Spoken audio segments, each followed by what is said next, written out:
నమస్తే, welcome to SS news. నేను మీ వైష్ణవి.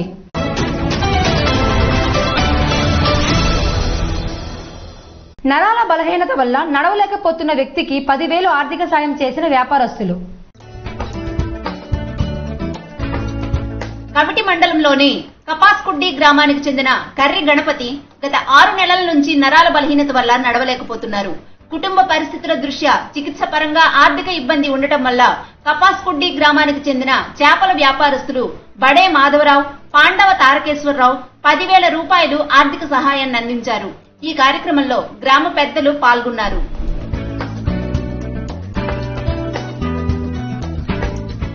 గిరిజన ప్రాంతంలో నీటి కొరత, దాహం తలమటిస్తున్న ప్రజలు, ప్రేక్షక పాత్ర పోషిస్తున్న అధికార యంత్రాంగం.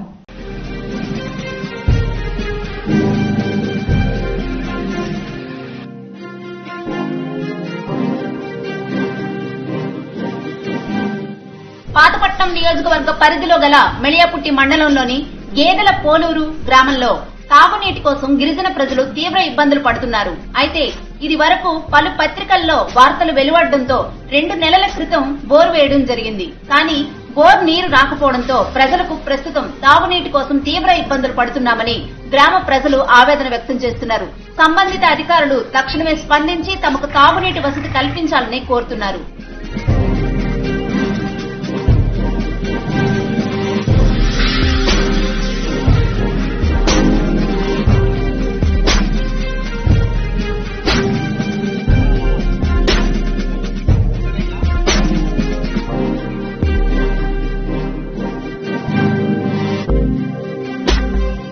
మున్సిపల్ కార్మికులకు పీఎఫ్, ఈఎస్ఐ వాటాలు కార్మికుల ఖాతాలో జమ చేయాలని, అమ్మఒడి తదితర ప్రభుత్వ సంక్షేమ పథకాలను అమలు చేయాలని సిఐటియు ఆధ్వర్యంలో నిరసన తెలిపారు.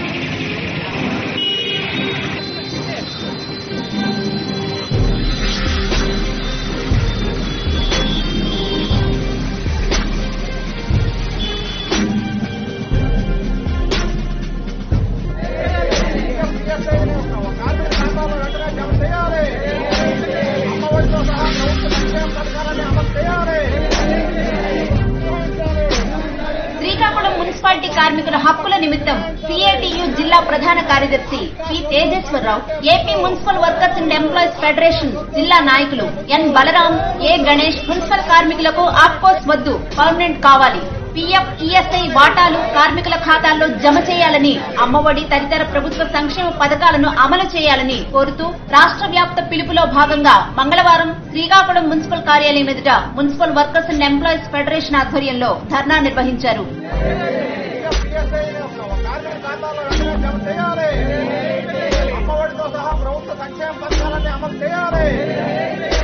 ఈ సందర్భంగా వారు మాట్లాడుతూ మున్సిపల్ కార్మికులను అవుట్ సోర్సింగ్ కార్పొరేషన్ లో విలీనం చేయక ముందు 60 సంవత్సరాలు నిండిన ప్రమాదంలో మరణించిన కార్మికుల బిడ్డలకు ఉద్యోగం ఇచ్చేవారని, అవుట్ సోర్సింగ్ కార్పొరేషన్ లో విలీనం చేసిన తరువాత శ్రీకాకుళం మున్సిపాలిటీలో జూలై 1 నుంచి 4 కార్మికులను 60 సంవత్సరాలు నిండిన వారిని పనుల నుండి నిలుపుదల చేశారని, దీనితో వారి కుటుంబాలు రోడ్డున పడ్డాయని అన్నారు. జూలై 15న అన్ని జిల్లా కలెక్టర్ కార్యాలయాల వద్ద ధర్నా కార్యక్రమాలను మున్సిపల్ కార్మికులు పాల్గొని జయప్రదం చేయాలని పిలుపునిచ్చారు. ధర్నా అనంతరం మున్సిపల్ కమిషనర్ ఓబిలేస్ కు యూనియన్ ప్రతినిధులు వినతి పత్రం అందజేశారు. ఈ కార్యక్రమంలో Srikakulam municipal workers and employees federation పట్టణ నాయకులు ఎన్ పార్థసారథి, కె వేణుగోపాలరావు, కె రాజు, యువందర్, ఎన్ పార్వతి, రాజేశ్వరి తదితరులు పాల్గొన్నారు.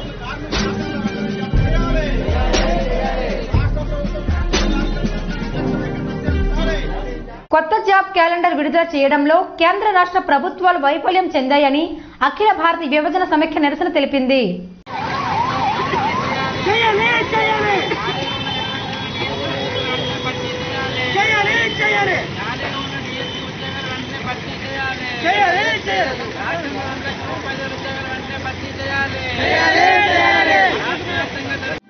కేంద్ర ప్రభుత్వం ఏడాదికి 2 కోట్ల ఉద్యోగాలు ఇస్తామని మోసం చేసిందని, ప్రభుత్వ విధానాలకు వ్యతిరేకంగా రాష్ట్రంలో ఖాళీగా ఉన్న 2.35 లక్షల ఉద్యోగాలను భర్తీ చేస్తామని, పరిశ్రమల్లో 75% స్థానిక నిరుద్యోగ యువతకు ప్రాధాన్యత కల్పిస్తామని జగన్ చేసిన ఓదార్పు యాత్రలో ఇచ్చిన హామీలను ఒడ్డు చేరాక తెప్ప తగలేసిన విధంగా తుంగలోకి తొక్కి నిరుద్యోగుల ఆశల్లో నీళ్లు చల్లిన వైసీపీ ప్రభుత్వ విధానాలకు వ్యతిరేకంగా నేడు రాష్ట్ర వ్యాప్తంగా ఏఐవైఎఫ్ రాష్ట్ర సమితి పిలుపులో భాగంగా కాశీబుగ్గ గాంధీ విగ్రహం వద్ద ఏఐవైఎఫ్ పలాస సమితి ఆధ్వర్యంలో నిరసన కార్యక్రమాన్ని చేపట్టారు. రాష్ట్రంలో ఖాళీగా ఉన్న 2,35,000 ఉద్యోగాలు భర్తీ చేయాలి. లేని ఏళ్ల అఖిల భారత యువజన సమైక్య, అఖిల భారత విద్యార్థి సమైక్య, అన్ని విద్యార్థి వామపక్ష సంఘాలతో రానున్న రోజుల్లో మరింత ఉధృతం చేస్తాము. అలాగే రాష్ట్ర ప్రభుత్వం విడుదల చేసిన నూతన జాబ్ క్యాలెండర్ ని రద్దు చేస్తూ అలాగే కొత్త జాబ్ క్యాలెండర్ రిలీజ్ చేయాలని చెప్పి ప్రధానంగా ఈ రోజు రాష్ట్ర వ్యాప్తంగా బైక్ ర్యాలీ నిరసన పిలుపునిస్తే అక్రమంగా పోలీసులతో అడ్డుపెట్టి హౌస్ అరెస్టులు చేయడం అనేది అన్ని జిల్లాల్లో జరుగుతుంది. నిన్న కూడా మన జిల్లాలో టెక్కల్లో జరిగింది. దీనికి తగ్గట్టుగా నిరసనగా ఈ రోజు పలాస గాంధీ విగ్రహం బొమ్మ దగ్గర నిరసన తెలియజేస్తున్న అఖిల భారత యువజన సంఘం తరఫున భవిష్యత్తులో ఉద్యమాలు అరెస్టులతో ఆపలేరని చెప్పి ప్రభుత్వానికి హెచ్చరిస్తున్నాం. ఈ ఉద్యమాలు ఇలాగే జాబ్ క్యాలెండర్ రిలీజ్ చేసే వరకు కొనసాగిస్తామని ప్రభుత్వానికి తెలియజేస్తున్నాం. ఏఐవైఎఫ్ రాష్ట్ర నాయకులు యుగంధర్ మాట్లాడుతూ రాష్ట్ర ప్రభుత్వం విడుదల చేసిన జాబ్ క్యాలెండర్ నిరుద్యోగ యువతను నిరుత్సాహపరిచిందని, దానిని రద్దు చేసి ముఖ్యమంత్రి జగన్మోహన్ రెడ్డి ఇచ్చిన హామీ ప్రకారం కొత్త జాబ్ క్యాలెండర్ విడుదల చేయాలని, ఉద్యోగాల కోసం పోరాడుతున్న యువకులను అక్రమ అరెస్టులను మానుకోవాలని డిమాండ్ చేశారు. పాదయాత్రలో ప్రతి ఒక్క యువకుడికి ఉద్యోగం ఇస్తామని చెప్పి ఆ రోజు హామీ ఇస్తూ ఈ రోజు 2,35,000 ఉద్యోగాలు ఖాళీ ఉన్న పరిస్థితుల్లో 10,000 ఉద్యోగాలకి భర్తీ చేస్తామని చెప్పి జాబ్ క్యాలెండర్ ఇవ్వడం చాలా బాధాకరం. దేశ అభ్యున్నతికి యువకులే ప్రాధాన్యమని చెబుతూ యువకులకి ఉద్యోగ భరోసా కల్పించలేని ప్రభుత్వాలు ఏం ప్రభుత్వాలు? ఈ విధంగా నిరుద్యోగం పెంచి పోషిస్తుంటే దేశ భవిష్యత్తు రానున్న రోజుల్లో అంధకారంగా మారుతుందని మేము తెలియజేస్తున్నాం. అలాగే ఆ రోజు ఏదైతే పాదయాత్రలో కాంట్రాక్టు అవుట్ సోర్సింగ్ ఉద్యోగులను కూడా పెర్మనెంట్ చేస్తామని చెప్పి ఈ రోజు వరకు వాళ్ళ ఊసు కూడా ఎత్తలేని పరిస్థితుల్లో ఉంది. అందుకే ప్రభుత్వం వారు యువకులు ఆగ్రహావేశాలకి లోను కాకముందే జాబ్ క్యాలెండర్ ఏదైతే 2,35,000 ఉద్యోగాలు ఉన్నాయో ఆ ఉద్యోగాలన్నిటికీ భర్తీ కోసం కొత్త జాబ్ క్యాలెండర్ విడుదల చేయాలని ఏఐఎఫ్ తరఫున పలాసలో నిరసన కార్యక్రమం తెలియజేస్తున్నాం. ఈ కార్యక్రమంలో సిపిఐ నాయకులు చాపర వేణుగోపాల్, ఏఐవైఎఫ్ నాయకులు వై మురళీ, దీనా పాత్రో, కె నవీన్ తదితరులు పాల్గొన్నారు. జగనన్న కాలనీలలో ఇల్లు నిర్మిస్తున్న లబ్ధిదారులకు స్వల్పకాలిక రుణాలు అందిస్తామని తెలిపిన DRDA PD Shantisri.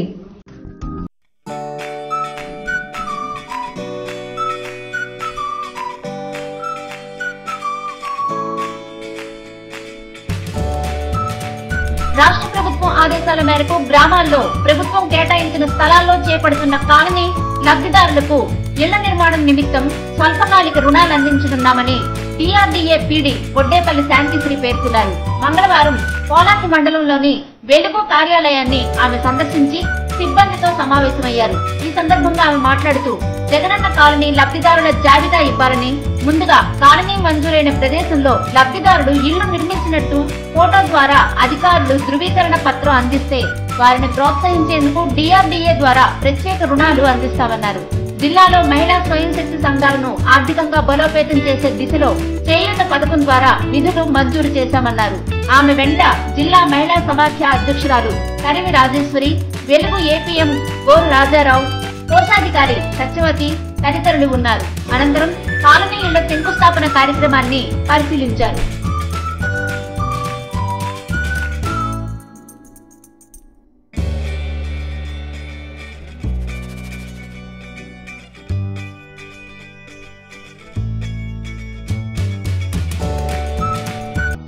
Zoonoses day సందర్భంగా నర్సనపేట పశు వైద్యశాలలో ఉచిత ర్యాబిన్ వ్యాక్సిన్లు వేస్తున్నట్లు తెలిపిన వెటర్నరీ ఎండీ రాజగోపాల్.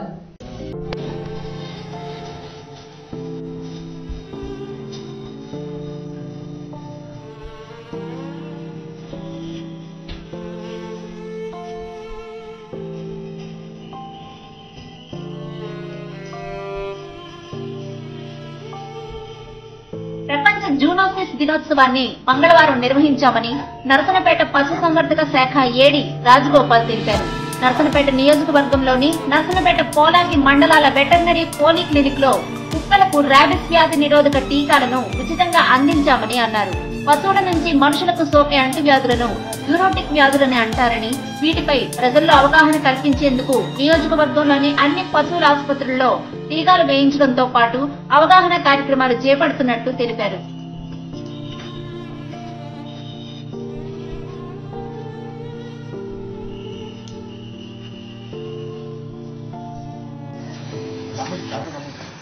జూనోసిస్ దినోత్సవం అనేది ప్రపంచవ్యాప్తంగా ఈ జూలై 6వ తేదీన జరుపుకుంటూ ఉంటారు. దీని ముఖ్య ఉద్దేశం ఏంటంటే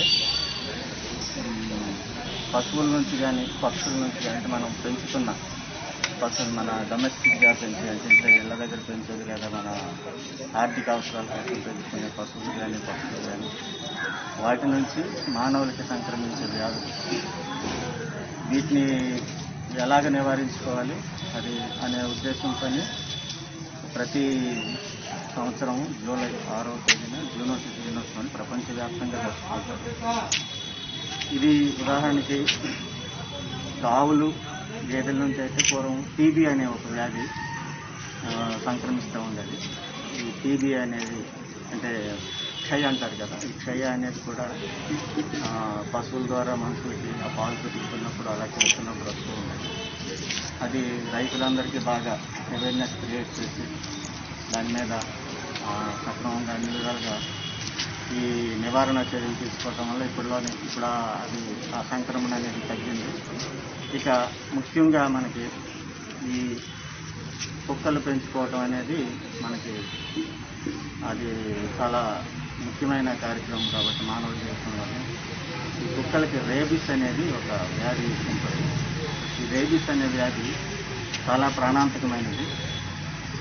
ఈ రేబిస్ అనే వ్యాధి వాటి ద్వారా మనకి సంక్రమించే అవకాశం చాలా ఎక్కువ ఉంది కాబట్టి ఈ ముఖ్యంగా రేబిస్ మీద అవగాహన కల్పించడం అలాగే క్రమబద్ధంగా టీకాలు వేయించడం ఇవి చేసుకోవడం అనేది చాలా అవసరం. ఆ ఉద్దేశంతోనే జూనోసిస్ దినోత్సవం రోజు తప్పకుండా ఈ కుక్కలు అనే వాటికి టీకాలు వేయడం అనేది ఒక ఆనవాయితీగా చేయడం జరుగుతుంది. ఈ జూనోసిస్ దీనివల్ల ఇదే కాకుండా రకరకాలుగా వేరు కుక్కలకు ర్యాబిస్ వ్యాధి సోకినట్లయితే అవి మనుషులకు కరిసినప్పుడు ఆ వ్యాధి సోకే ప్రమాదం ఉందని పేర్కొన్నారు. కోవిడ్ నిబంధనలు ఖచ్చితంగా పాటిస్తూ పోస్టర్లు పంపిణీ చేయడం వల్ల ప్రజల్లో ఈ వ్యాధులపై అవగాహన కలిగేలా చూడొచ్చని పశు వైద్య అధికారులకు ఆదేశించారు.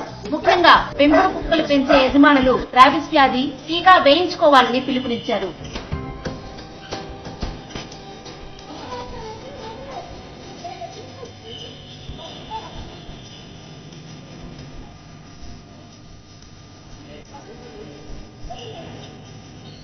గ్రామీణ ఉపాధి హామీ పథకంలో సోషల్ ఆడిట్ పై జిల్లా డ్వామా ఏజెన్సీ అధికారి రోజారాణి తనిఖీలు నిర్వహించారు. నరసన్నపేట మండల కేంద్రంలో గత ఆర్థిక సంవత్సరంలో గ్రామీణ ఉపాధి హామీ పథకంలో భాగంగా నిర్వహించిన సోషల్ ఆడిట్ లో భాగంగా పలు అవకతవకలపై పరిశీలించేందుకు గాను జిల్లా విజిలెన్స్ అధికారిని రోజారాణి నరసన్నపేట మండల కేంద్రంలో మంగళవారం ఆరా తీశారు. ఈ సందర్భంగా ఆమె మాట్లాడుతూ గతంలో జరిగిన సోషల్ ఆడిట్ లో భాగంగా 78,000 రూపాయలు పక్కదోవ పట్టాయని, దీనిపై విచారణ చేపట్టేందుకు గాను మంగళవారం స్థానిక ఉపాధి గ్రామీణ హామీ పథకం కార్యాలయంలో రికార్డులు పరిశీలించామని ఆమె స్పష్టం చేశారు. అయితే దీనికి సంబంధించి మండలంలోని ఉన్న సాంకేతిక సహాయకులు మరియు క్షేత్ర సహాయకులతో వివరాలు అడిగి చర్చించామని తెలిపారు. సామాజిక ఆడిట్ శాఖ నివేదిక సమర్పించడంతో విచారణ చేపట్టామని వివరించారు. దీనిపై సమగ్ర విచారణ చేపడుతున్నామని ఆమె స్పష్టం చేశారు. ఈ సందర్భంగా విజిలెన్స్ సహాయ అధికారి సురేష్ కుమార్, ఏపీఓ యుగంధర్ సిబ్బంది పాల్గొన్నారు. ఆనందమయి ఫంక్షన్ హాల్లో దివ్యాంగుల ఉపకరణాల పంపిణీ చేసిన డిప్యూటీ సీఎం మరియు ఎంపీ రామ్మోహన్ నాయుడు.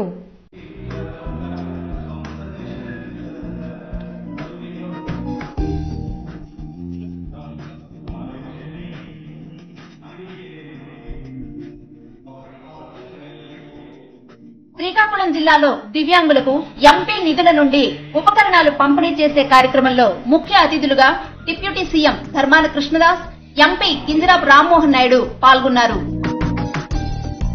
ఈ రోజు పుట్టినరోజు వేడుకలు జరుపుకుంటున్న మన ప్రియతమ నేత ఆంధ్రప్రదేశ్ రాష్ట్ర ఉప ముఖ్యమంత్రి వర్యులు గౌరవనీయులు శ్రీ ధర్మాన కృష్ణదాస్ గారికి జన్మదిన శుభాకాంక్షలు తెలియజేస్తున్న వారు పొన్నాన దాలినాయుడు, సిటీ కేబుల్, నర్సన్నపేట. ఈ రోజు పుట్టినరోజు వేడుకలు జరుపుకుంటున్న మన ప్రియతమ నేత ఆంధ్రప్రదేశ్ రాష్ట్ర ఉప ముఖ్యమంత్రి వర్యులు శ్రీ ధర్మాన కృష్ణదాస్ గారికి జన్మదిన శుభాకాంక్షలు తెలియజేస్తున్న వారు సిటీ కేబుల్ యాజమాన్యం పొన్నాల దారినాయుడు, రావాడ మోహనరావు, చింత చిన్నప్పన్న మరియు గొల్లంగి బాబూజీ.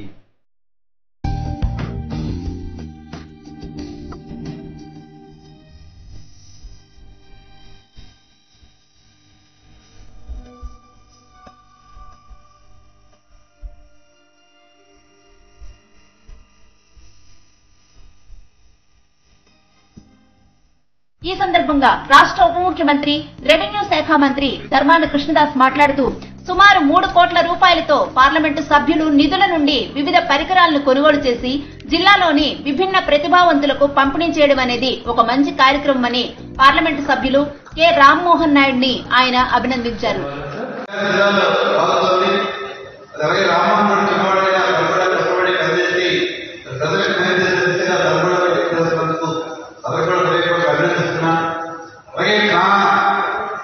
జిల్లాలో మా పార్టీ కానీ గవర్నమెంట్ కానీ ప్రజలకు పూర్తిగా సరైనటువంటి పాలన ఇవ్వాలా రాష్ట్రంలో అవుతుందనే భావిస్తున్నాను. ప్రజలందరూ ఎంతో సంతోషంగా ఉన్నారు. ప్రజలకు చేరువుగా వారం సాగుతోంది. మరి వైద్యం పట్ల కానీ, విద్య పట్ల కానీ, వ్యవసాయం పట్ల కానీ, ఇతర సంక్షేమ కార్యక్రమాలు కానీ ముఖ్యమంత్రి గారి పెద్ద ఎత్తున ఈ 2 సంవత్సరాల కాలంలో మరి అనేక కార్యక్రమాలు చేసి సమర్థవంతమైన ముఖ్యమంత్రిగా దేశంలోనే 3వ స్థానంలో ఉండడం చాలా సంతోషమైనటువంటి విషయం. మరి అటువంటి కార్యక్రమాలు చేసేదానికి భగవంతుడు అతనికి అవకాశం ఇచ్చారు. మరి మనందరం కూడా తనకి అండగా ఉండాలని గౌరవ పార్లమెంట్ విద్యార్థులను నేను విన్నవించుకుంటూ పాలకవర్గం ఎందుకు కూడా రాష్ట్ర అభివృద్ధిలో మంచి పాలన జరిగేదానికి ఖచ్చితంగా పనిచేయాల్సిన అవసరం ఉంది. రాజకీయాన్ని ఒకసారి జరిగిన తర్వాత ప్రజలందరూ నడవాలి. ప్రజల అవసరాన్ని తీర్చేదిగా మంచి సూచనలు సలహాలు సభ్యవంతులు చేయండి. మేము ఆహ్వానిస్తాం సభ్యవంతుల్ని. మరి మంచి పాలన సాగేదానికి ఈసారి సూచనలు సలహాలు మీ అనుభవాలు మాతో కూడా పాల్పంచుకోవాలని నేను ప్రతిపక్షాన్ని కూడా కోరుతూ 2638 మంది లబ్ధిదారులకు 4502 ఉపకరణాలు గుర్తించుట జరిగిందన్నారు. పార్లమెంటు సభ్యులు కింజరాపు రామ్మోహన్ నాయుడు మాట్లాడుతూ జిల్లాలో ఉన్న దివ్యాంగులు, వారికి ఆర్థిక స్తోమత లేక వివిధ రకాల ఉపకరణాలు కొనుగోలు చేసుకోలేని వారు ఎందరో ఉన్నారని అన్నారు. జిల్లాలో 2638 మందిని గుర్తించడమైందని, వారికి 4502 ఉపకరణాలను పంపిణీ చేయడం జరుగుతుందని, వీటి విలువ సుమారు 3 కోట్ల రూపాయలతో పార్లమెంటు నిధుల నుండి కొనుగోలు చేసినట్లు చెప్పారు. ఇందులో బ్యాటరీతో నడిచే 3 చక్రాల సైకిళ్లు, వినికిడి యంత్రాలు తదితరమైన ఉపకరణాలు ఉన్నాయని అన్నారు.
కేంద్ర ప్రభుత్వం మరియు social justice and empowerment ministry నుంచి మంచి కార్యక్రమం దివ్యాంగజనుల కోసం ఈరోజు నిర్వహించడం జరిగింది.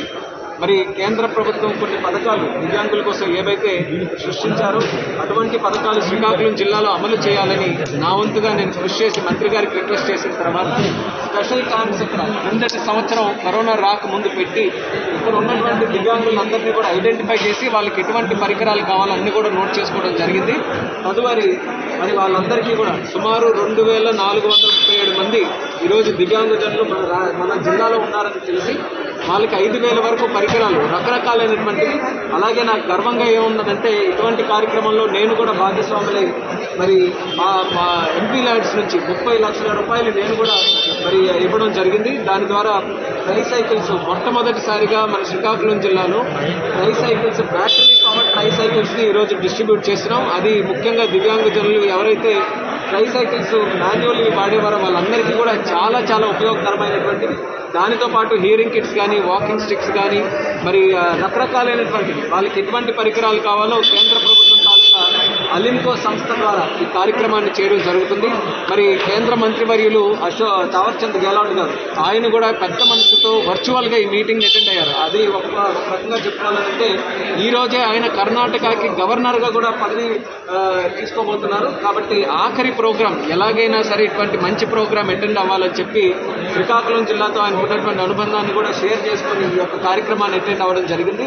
మరి గెహ్లోట్ గారికి శుభాకాంక్షలు తెలియజేస్తున్నాం. అటెండ్ అయినందుకు ధన్యవాదాలు కూడా తెలియజేసుకుంటూ భవిష్యత్తులో కూడా వికలాంగులకి మేము అందరం కూడా అండగా ఉంటాం. ఎటువంటి కార్యక్రమాలు వాళ్ళకి చేయాల్సినటువంటి ఉంటేవని సరే కేంద్ర ప్రభుత్వానికి, రాష్ట్ర ప్రభుత్వానికి మరి వాళ్ళకి తెలియజేసి వాళ్ళకి మంచి కార్యక్రమాలు చేయడానికి పార్లమెంట్ సభ్యుడిగా నేను ఉంటానని తెలియజేస్తాను. దివ్యాంగులు అందరితో సమానంగా ఉండే విధంగా ఆత్మస్థైర్యంతో ముందుకు సాగాలని పిలుపునిచ్చారు.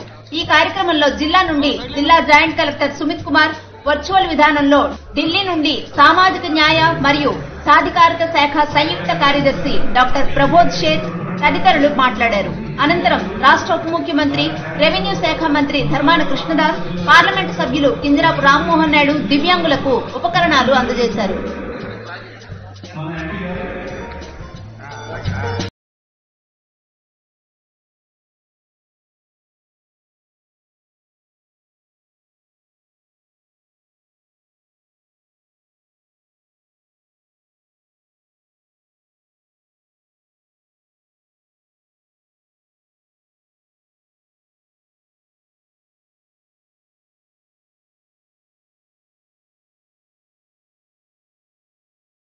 వార్తలు మరిన్ని వార్తలతో మళ్ళీ కలుద్దాం. అంతవరకు చూస్తూనే ఉండండి SS న్యూస్.